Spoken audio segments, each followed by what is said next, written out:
DS Ravikumar sir. அவர் உங்க லைஃப்ல அவர் எவ்வளவு முக்கியம் சார்? ரொம்ப முக்கியமான டேரக்டர். அவர் வந்து பொண்டாட்டி ராஜா எடுக்கிறதுக்கு முன்னாடி புரியாத புதிர் எடுத்துட்டார் அவர். அதுக்கப்புறம் இன்னொரு ஏதோ ஒரு படம் பண்ணார், அது சரியாக போகல.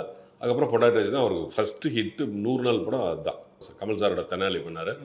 அப்படியே அதுக்கப்புறம் பெரிய டேரக்டர் ஆகிட்டார். டிஆர் சாரோட படத்தில் கமிட் ஆகிறீங்க. அப்போதான் எஸ்டிஆர் அவர்களும் அறிமுகமாறாரு. அதுலேயும் உங்களோட பங்கு.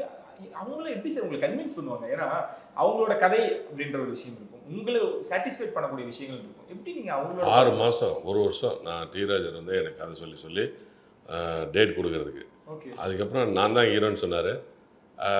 ஓகே அப்படி சொல்லிட்டு போயிட்டேன். அப்புறம் சிம்பு அதுக்கு முன்னாடி குழந்தையா ஹீரோ ஆகிட்டார். அவர் வந்து எனக்கு முன்னாடியே அவர் குழந்தையா ஹீரோ இருக்கிறப்ப 1 கோடி ரூபா சம்பளம் வாங்கின ஹீரோ அவர். குழந்தையா நடிக்கிறப்ப இவ்வளோன்னு பையனாக இருக்கிறப்ப 1 கோடி ரூபா சம்பளம் வாங்கணும். 1 கோடி ரூபா சம்பளம் வாங்கினவர் அவர். அதனால் அதெல்லாம் தப்பி பிறந்தவங்க.